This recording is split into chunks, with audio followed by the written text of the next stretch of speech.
हाँ जी, शाम पै गई आ ते टाइम 5 वज गए शाम दे ते हुण आपां इक आपदी ट्राली दे विच बैठे जिथे अपना सौण दा प्रबंध आ सारा ते आपां ताया जी थल्ले बैठे ने इन्हां नाल जाके थोड़ी गलबात करते हैं। उतरना तो उतरना बड़ा औखा ही। हाँ जी ताया जी दसो जी की विचार ने तुहाडे?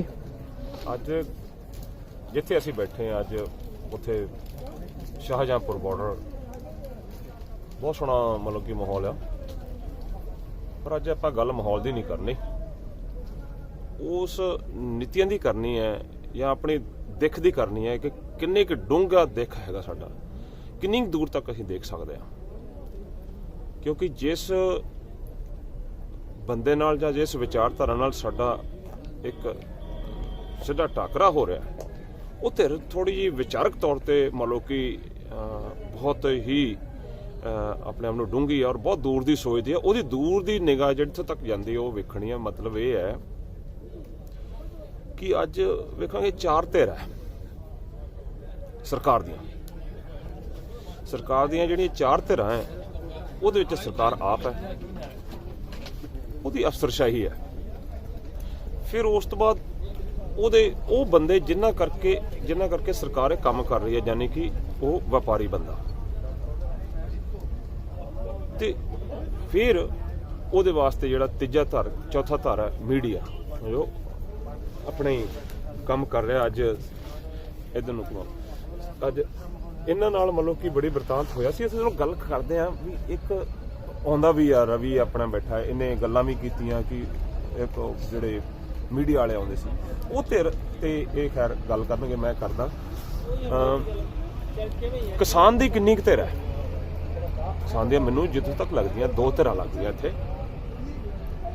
इस अंदोलन दे विच तुसीं वेखोगे, एक तां विद्वानां दी है, विचारक ने, सोच रखते ने, रीजन भी रखते आ, और एक सेवादार है जिहड़े हत्थी काम कर रहे हैं। सेवा कौन कर रहा है और विचारक कौन है, जां गल अगे कौन कर रहा है, ਇਹਦਾ एक बहुत बड़ा प्रभाव पऊगा। ਜਦੋਂ ਉਹ ਕਦੋਂ ਪਊਗਾ? ਜਦੋਂ ਇਹ ਚੀਜ਼ ਫਾਲ ਆਊਟ ਹੋਊਗੀ। ਕਿਸਾਨਾਂ ਦੀ ਜਿੱਤ ਹੁੰਦੀ ਹੈ, ਭਾਵੇਂ ਹਾਰ ਹੁੰਦੀ ਹੈ, ਭਾਵੇਂ ਗਵਰਨਮੈਂਟ ਜਿੱਤਦੀ ਹੈ, ਹਾਰਦੀ ਹੈ, ਗੱਲ ਉਹ ਨਹੀਂ ਕਿ ਗੱਲ ਉਹ ਹੈ ਕਿ ਜਦੋਂ ਇਹ ਚੀਜ਼ ਖਤਮ ਹੋਊਗੀ ਉਹਦਾ ਜਿਹੜਾ ਫਾਲ ਆਊਟ ਹੋਊਗਾ ਉਹਦਾ ਪ੍ਰਭਾਵ ਕੀ ਪਊਗਾ। ਗੱਲ ਸਿੱਧੀ ਇੱਥੇ ਡਿੱਗੀ ਹੈ। ਹੁਣ ਜੇ ਅਸੀਂ ਸੋਚੀਏ, ਕਿਸਾਨ ਜਿਹੜੇ ਵਿਦਵਾਨ ਗੱਲ ਕਰਦੇ ਆ, ਲੇਕਿਨ ਜਿਹੜਾ ਸੇਵਾ ਕਰਦਾ ਨਾ, ਉਹ 'ਚ ਸਾਰੇ ਪੰਜਾਬੀ और सिख भाईचारा आ रहा है, जो तक मेरे इत्थे दिख हो रही है सारी, और दूर तक वो देख भी नहीं रहे। उन्हों का मतलब ये है कि इत्थे किवें सेवा की जा सकती है, जिहड़ा कि साडा सिक्खी का एक धुरा है, उस चीज़ नूं देख रहा।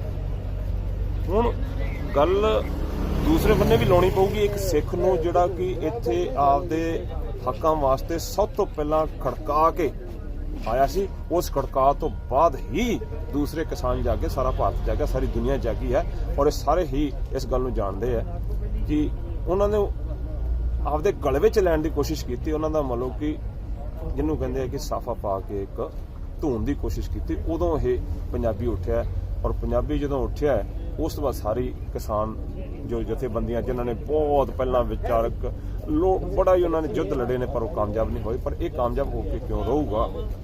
इसका कारण यही है कि सिक्खी दे विच जिहड़ी धिर एक जिहड़ी हैगी है, जिहड़ी अपनी सेवा कर रही है, ਉਹਦੀ कोई दूरदृष्टि, ਉਹਦੀ फलसफे गुरु नानक साहब का फलसफा ਜਾਂ सानू विचारां ਦਾ फलसफा वो नज़र नहीं आ रहा। सेवा बहुत जरूरी है, हो रही है, पर किते ना किते सानू उस सरकार दे नाल, उस धिर दे नाल टाकरा है, जिहदे विच असीं ये सारियां चीज़ां चाहीदियां। सरकार एक तरह शरेआम कर रही है कि ਉਹਦਾ प्रोपोगंडा, ਉਹਦੇ ਬੰਦੇ ਥਾਵਾਂ ਤੇ ਜਾ ਕੇ ਗੱਲ ਕਰ ਰਹੇ, ठीक है, मशीनरी ਉਹਦੇ ਕੋਲੇ ਆ। ਹੁਣ एक ਜਿਹੜਾ मीडिया ਉਹਦੀ ਗੱਲ कर रहा है, ठीक है जी, और ਜਿਹੜਾ व्यापारी ਉਹਨੇ ਤਾਂ करनी है, ठीक है। सो सारियां धिरां ਉਹਨਾਂ ਦੀਆਂ ਕੰਮ कर रही, लेकिन ਜਿਹੜੀ ਸਾਡੀ एक धिर ਜਿਹੜੀ है, सिर्फ थोड़े ही बंदे विचारक ਹਨ। मैं ये सोचना पऊगा सानू कि साडी दृष्टि ਜਿਹੜੀ है उस पंजाबी दी, उस जिन्ने भड़क मारी, जिसने उठ के तां आया, सारिਆਂ ਨੂੰ उठाया, ਉਹਦੀ दृष्टि किन्नी क दूर तक है, ਉਹਦੀ सोच और समझ किन्नी क दूर तक है, बहुत जरूरी है। ਇਸ ਤੋਂ ਬਿਨਾਂ ਅਸੀਂ ਮਤਲਬ ਕਿ ਘੱਟ ਜਾਵਾਂਗੇ। ਵੀਰ ਜੀ ਮੈਂ ਪਹਿਲਾਂ ਗੱਲ ਆਖੀ ਕਿ ਜਦੋਂ ਚੀਜ਼ ਫਾਲ ਆਊਟ ਹੋਊਗੀ, ਡਿੱਗੂਗੀ, ਜਿੱਤ ਦਾ ਸਿਹਰਾ, ਉਹਦਾ ਇੰਪੈਕਟ ਉਹਨੂੰ ਸੰਭਾਲਣਾ ਪਊਗਾ। ਉਹ ਕੀ ਹੋਊਗਾ ਉੱਥੋਂ ਤੱਕ ਵੀ ਵੇਖਣਾ ਪਊਗਾ। ਫਿਰ ਇਹਨਾਂ ਦੀਆਂ ਨੀਤੀਆਂ ਵੇਖਣੀਆਂ ਪੈਣਗੀਆਂ। ਉਸ ਹਰ ਨੀਤੀ ਦਾ ਜਵਾਬ ਦਿੱਤਾ ਜਾਣਾ ਚਾਹੀਦਾ ਹੈ।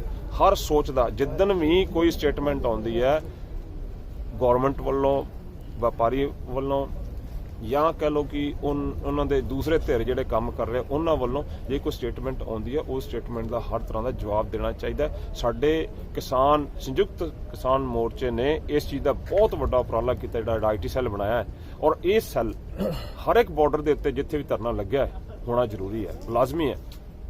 ਨਹੀਂ ਤਾਂ ਕਿ ਅਸੀਂ ਹੌਲੀ ਹੌਲੀ, ਕਿਉਂਕਿ ਅਸੀਂ ਡਿੱਗਣ ਵੇਲੇ ਵੀ ਸਾਨੂੰ ਕੋਈ ਵੱਲੋਂ ਕਿ ਜ਼ਿਆਦਾ ਚਿਰ ਨਹੀਂ ਲੱਗਦਾ, ਲੇਕਿਨ ਕਿ ਸਾਨੂੰ ਜੇ ਰੋਕ ਸਕਦਾ ਤਾਂ ਸਿਰਫ ਉਹੀ ਚੀਜ਼ ਰੋਕ ਸਕਦੀ ਹੈ ਕਿ ਸਾਡੇ 'ਚ ਕਿੰਨੀ ਕੁ ਤਾਕਤ, ਵੱਡੀ ਇਕਾਗਰਤਾ ਸਾਨੂੰ ਇੱਕ ਲੜੀ ਦੇ ਵਿੱਚ ਬੰਨ੍ਹ ਕੇ ਰੱਖ ਸਕਦੀ ਹੈ, ਉਹ ਹੈ। ਇਹਨੂੰ ਸਮਝਣਾ ਪਊਗਾ। ਇਹ ਸੋਚੋ ਥੋੜਾ ਜਿਹਾ, ਸਾਰੇ ਵਿਚਾਰੋ। ਇਸ ਹੁਣ ਗੱਲ ਬਸ ਇੱਥੇ ਫਿਨਿਸ਼ ਹੁੰਦੀ ਹੈ ਕਿ ਸਾਨੂੰ ਜਾਗਰੂਕ ਹੋਣਾ ਪੈਣਾ, ਹਰ ਇੱਕ ਆਦਮੀ ਨੂੰ ਵਿਚਾਰਕ ਹੋਣਾ ਪੈਣਾ। ਔਰ ਹਰ ਇੱਕ ਵਿਚਾਰਕ ਜਿਹੜਾ ਹੈ, ਉਹ ਜਿਹੜਾ ਪੰਜਾਬੀ ਸੇਵਾ ਕਰਦਾ ਨਾ, ਉਸ ਨੂੰ ਸਿਰਫ ਇੰਨੇ ਤੇ ਨਹੀਂ ਰਹਿਣਾ ਚਾਹੀਦਾ ਕਿ ਅਸੀਂ ਕਿ ਅਗਲੇ ਦੀਆਂ ਨੀਤੀਆਂ ਵੇਖ ਕੇ ਅਗਲੇ ਨੂੰ ਜਵਾਬ ਦੇਣ ਵਾਸਤੇ ਤਰਬਤ ਤਿਆਰ ਹੋਣਾ ਪੈਣਾ, ਸਟੱਡੀ ਕਰਨੀ ਪੈਣੀ ਹੈ ਔਰ ਹਰ ਰੋਜ਼ ਸਤਸੰਗ ਕਰਨੀ ਪੈਣੀ ਹੈ ਇਸ ਚੀਜ਼ ਤੇ, ਇਸੇ ਮੁੱਦੇ ਤੇ, ਕਿਸਾਨੀ ਅੰਦੋਲਨ ਤੇ। ਫਿਰ ਜਾ ਕੇ ਉਹ ਜਿਹੜਾ ਇੱਕ ਵਰਗ ਹੈ, ਜਿਹੜਾ ਸਿਰਫ ਬਹੁਤ ਜ਼ਿਆਦਾ ਵੱਡਾ ਵਰਗ ਜਿਹੜਾ ਸੇਵਾ ਕਰ ਰਿਹਾ ਨਾ, ਉਹ ਵੀ ਆਪਣੇ ਆਪ ਨੂੰ ਤਰਬਤ ਤਿਆਰ ਰੱਖੇ। ਤੇ ਅੱਗੇ ਹੋਰ ਜਦੋਂ ਗੱਲ ਹੋਈ, ਅਸੀਂ ਤਿਆਰੀ ਕਰ ਰਹੇ ਹਾਂ ਮਤਲਬ ਕਿ ਲੋਕਾਂ ਨਾਲ ਇਸ ਤਰ੍ਹਾਂ ਹੀ ਗੱਲਾਂ ਕਰਨ ਦੀ। ਵਾਹਿਗੁਰੂ ਜੀ ਕਾ ਖਾਲਸਾ, ਵਾਹਿਗੁਰੂ ਜੀ ਕੀ ਫਤਿਹ।